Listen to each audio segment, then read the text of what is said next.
through this quickly because I know you all know it by heart, and in your it has 7 targets, and hopefully we will get there. I think it's a very poor quality slide, but this was somebody developed this before the SDGs were adopted, sort of showing that the classroom, I mean, everything really revolves around the classroom, and the SDGs are never going to be achieved unless education is at the forefront. So I have a weakness for this particular slide, but I couldn't find a better one.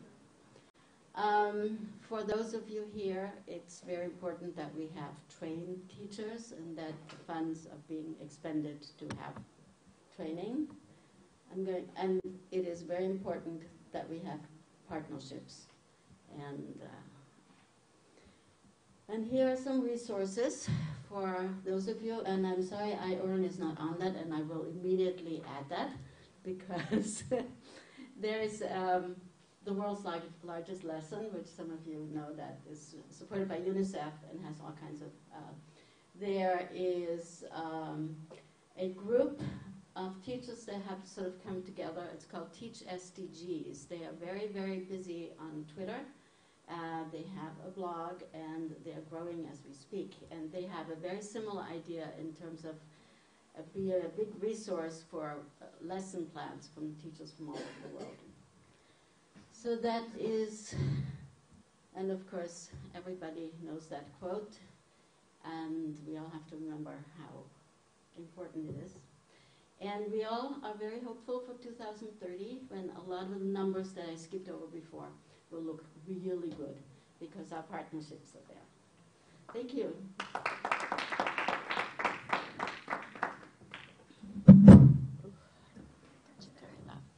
Thank you so much. Thank you for helping partnerships, for loaning you.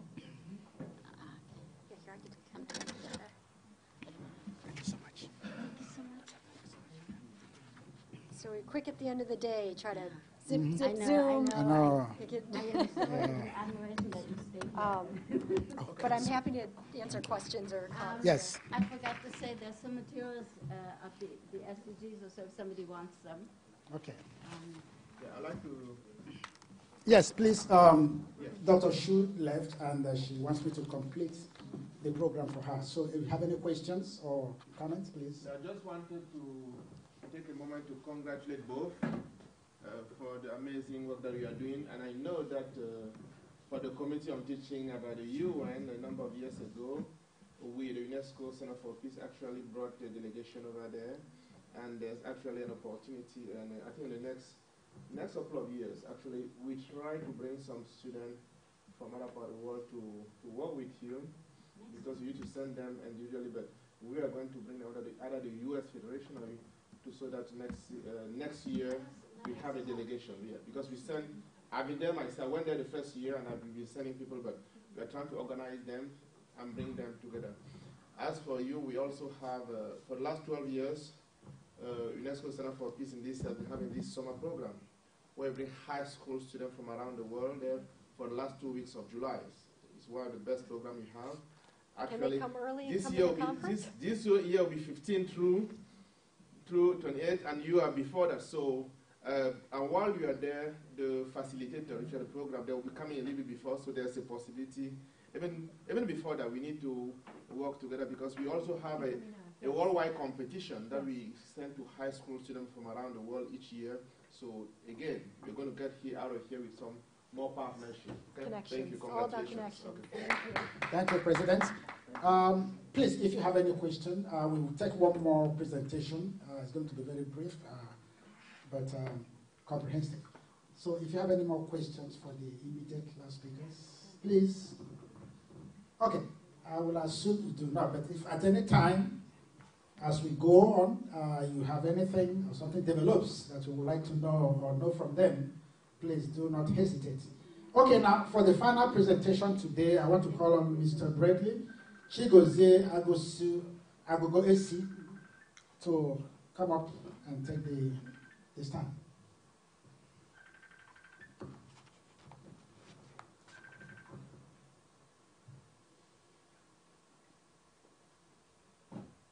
Please give him a round of applause. Welcome him. He's going to conclude the day for us, presentation-wise. So it's going to make a difference. As we go home with good memory. Thank you, Mr. Agugesi. Thank you. So I'm actually supposed to be doing a youth presentation. So I didn't have an extra presentation, but it was just some talk about the practical education and quality of how to develop the youth SDG-4. So what is practical education? It's anything that you can learn that can be put into practice, things that come handy in your life. So the first 7 objectives we have is 4.1, universal primary and secondary education. So what is it that the youth can do? So the first thing I said was family education is important. Your first teacher is your parents. So with family education, it lists the development and importance of social skills for preschoolers. Parents are your first teachers. With parents, they first teach you what it is to actually go to school. And throughout the elementary and secondary school, children learn how to negotiate, compromise, and interact with their peers. Without learning these valuable skills as children, they will struggle in the professional world. So in order to target the 4.1 universal primary and secondary education, we need to first put the youth back into like preschool. So 4.2, early childhood development and pre-primary education. No, sorry, I did it out of order. What I was just talking about was 4.2, early childhood, but 4.1, universal primary and secondary education.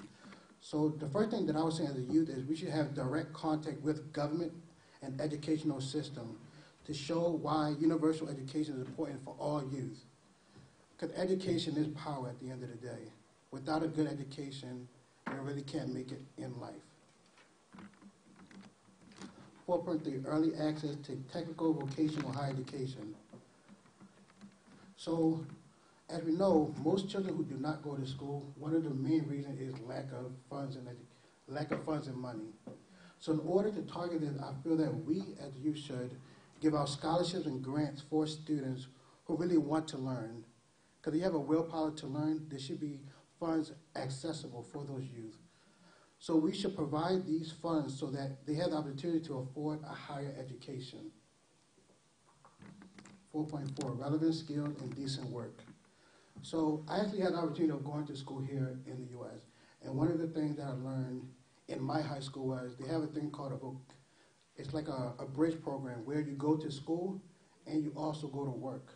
Or you take courses to learn how to go to work. So with this bridge program, I was able to go to school and learn like a trade in like computer science. So one of the major things that a lot of people do is computer science. So I was able to go to school, and one of the courses I was teaching was computer science. So if I wanted to go to university, I already have like a certificate certifying me as a CTE person. And it better prepares them to enter into the workforce if they enter like a vocational while still in high school. So the information of vocational skills. 4.5, gender equality and inclusions. So we should have specialized programs focusing on equality and inclusion of children and the ones with disability. Programs that's focused on disability, indigenous people, and children. So it shouldn't just be like, you don't want to say that we have a general broad, we just provide education, but implement programs that specialize based on people with disabilities because they are the vulnerable ones in the society. 4.6, universal health youth literacy. So in order to improve universal health literacy, we should improve and meet the basic reading and writing skills. We should have better trained teachers and better focus on test targets. So at the end of the day, even though we have children who are learning youth, we should also have adult education because you're never too old to learn. So programs that constantly teach you and go back to school to get acquire more knowledge constantly. And the last one, 4.7, vacation for sustainable development and global citizenship. So what is global citizenship? Global citizenship is the idea of all persons having the right and civil responsibilities that comes with being a member of the world. So the thing to target for that is an exchange program. we should give the youth the opportunity to travel to different countries to see how all these other countries operate and the way that they learn. Because the world that we live in, you interact with people from different countries. So given the opportunity to travel to another country in order to work with others gives you a better opportunity to at least expand on your being a global citizen in this world. And that's all the target. Thank you.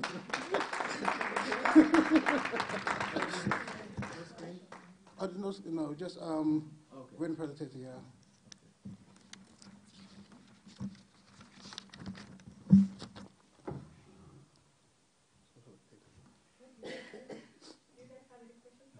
Oh, yeah. Actually, I have a question that's actually based on our conversation yesterday, because I think it's relevant that you bring that up. We are talking about education, quality education, and we have not been able to talk a lot about indigenous languages and the risk of languages disappearing. Oh, you Yeah. Okay. That's good.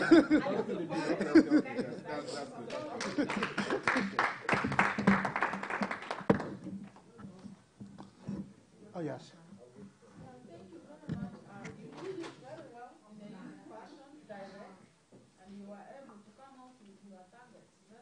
Thank you. Let us know what your focus is as a youth, and I think I always get some hope when the youth participate in that, because just not participating, because the future, like I said yesterday, of today and tomorrow is youth. Correct. I know that it will change the rest of the world. Thank you.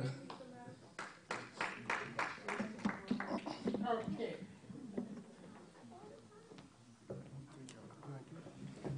Okay, thank you so much, Mr. Gogesi, for this wonderful presentation, and in fact for being very, very, very, very precise with time and making your points at the same time. So, ladies and gentlemen, we have come to the last presentation. The speaker has just completed his speech, and in fact, I just want to throw the floor open to anyone. If you think there is something you want to ask a question about, or a comment, compliment, complaint, anything you want to say, please. Yeah, okay, please come. My name is Jai Gosan. I haven't been here but I wanted to say I started a program sometime back in '98 when I was working at Cisco Systems called the Cisco Networking Academy. I started a program called the Cisco Networking Academy, which today is in most countries around the world. And it's a skill-based program that gives young children in high school, in the secondary education, the opportunity to get certification as a network engineer. So one of the things that I noticed in traveling around to different places is that education seems to be very Eurocentric in terms of the way education is approached. But I feel that that people who are in rural areas and suburban areas and indigenous populations don't necessarily need to be confined to learning, sitting at a desk all day. And so the project-based approach that we had in the Networking Academy really was successful with a lot of people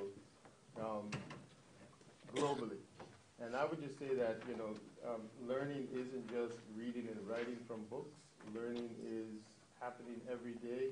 I saw a video of a 3-year-old in India. She was cooking dinner for, the young boys in the village.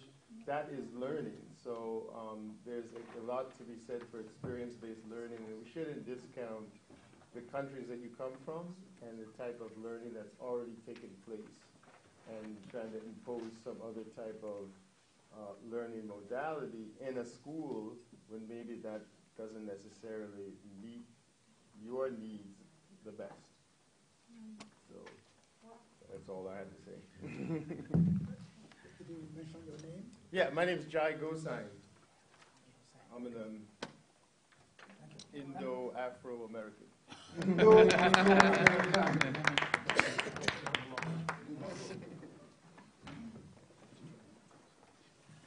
Thank you very much. Any more comments? Yes, Mr. Agosi, please.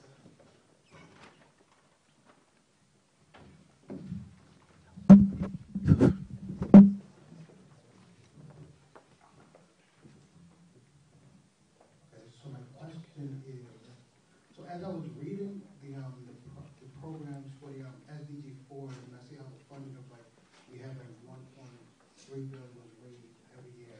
My question is like, how is the actual distribution of each program actually funded? Like, how does the money know that we're just reaching the actual targets that we're looking for? Dr. Keka?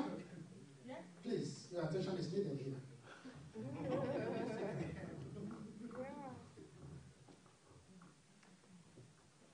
Okay, where do I start? Money. Hey, It's about cash. her name is Monicom. Oh, Oh, okay, well, you ask the question. But I think, All right. yeah. Come again, come again. The money, like, actually, these are the targets for the states Yeah. to achieve. So there is no, like, money that is given to states to achieve these goals. These are the goals and targets for states to achieve in the next 15 years. 30 more years. Right. So it's not like a yearly, this amount. No, this is Ask your question for again. 15 years. Okay, so I was reading the, so I was reading the programs and goals for every year in 2015, 16, and 17. So as I'm reading it, at the end of it, every year you see that there's like a new scholarship amount is given, like 1.1 billion, 1.4 billion, 1.3 billion. So my question was just like, how, since this money is raised, I'm assuming every year, like how did it actually reach the targets of these individual countries that we're targeting, or the process of implementing the education SDG-4? I think part of the response is what Mohammed had just told you. And one thing we should understand that the UN is owned by member states. Correct. So whatever comes from there is distributed to countries.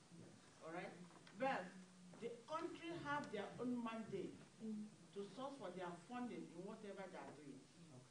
So we in civil societies, what we do is that we either look for funding, or you align yourself with a member state who will appreciate and want to adopt your initiative. Like this SDG-4, we've been aligning it with the vision of Equatorial Guinea.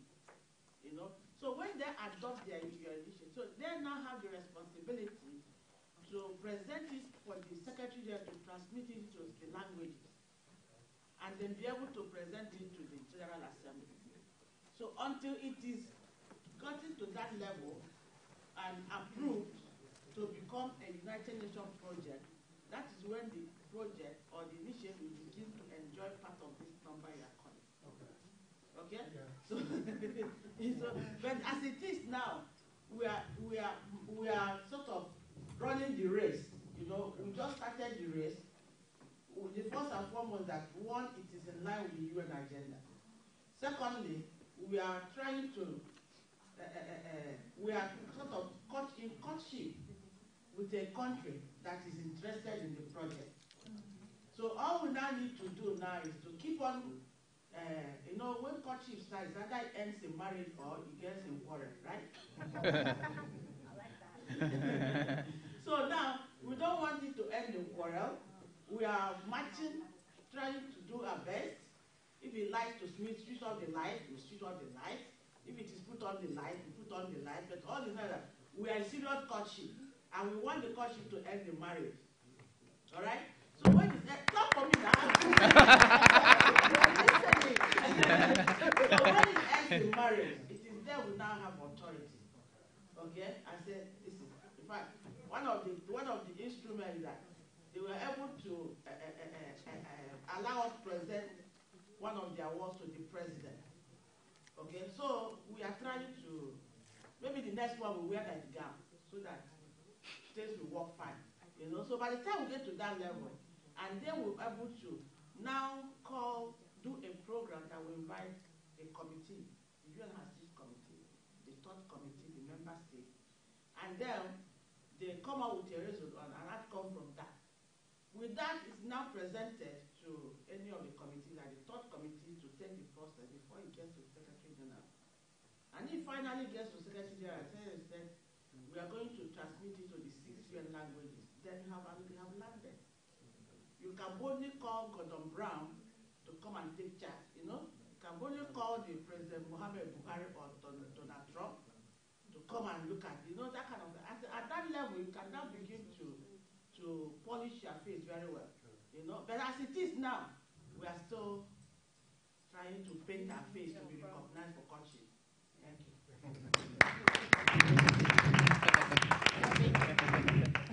You heard it from Dr. Kika. Because when the question has some connections to money, they don't want to put figures, they don't want to be proved, they don't want the IRS to come after me. So that's it. Any more questions, comments, jokes? Okay, please. One more speaker. So, it is for your question actually. How can we get grants or money for our projects, right? So one of them is the European Union. For example, there is one fund that is called European Instrument for Democracy and Human Rights.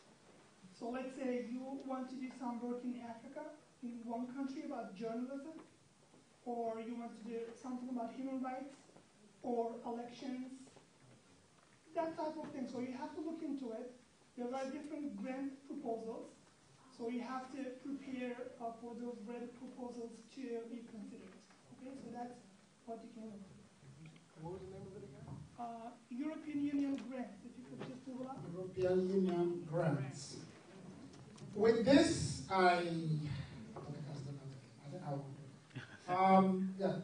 once again, Dr. Shu, before she left, asked me to warmly thank you at the end of the last presentation, and that is exactly what I'm going to do. But since Dr. Ada is here, I will say thank you very much for coming, and for not just coming, participating, because I've seen that everybody, although not everybody spoke by way of presentation, but everybody either asked questions, listened attentively, well composed, well behaved. We are really champions. Can we give a round of applause to ourselves? Today is day 2 of this conference, and tomorrow will be the 3. One more to go. And the concluding day. So I am requesting, please, because this is a kind of conference that needs to be attended for it to be impactful. The more people we have, the more impact we make, because we all represent different interests, countries, non-profit organizations, civil society, professions, and so many other things. So please, tomorrow, I will ask Dr. Sanchez to read out the address again. All I remember is between Avenues 1 and 2. But the address is 3333 Street, right? Can you be precise with the number? 325 33rd Street. Just 325 33rd Street. Just around the corner. Between second, this second. Go straight to 33rd, make a left. Make a left. Okay, so please, tomorrow morning as usual, we look forward to seeing ourselves in large quantities again. Thank you so very much, and I wish you get back to your homes tonight safely, and see you tomorrow. Thank you. Yes. So they're saying that tomorrow we meet here or there? Also, we don't meet here.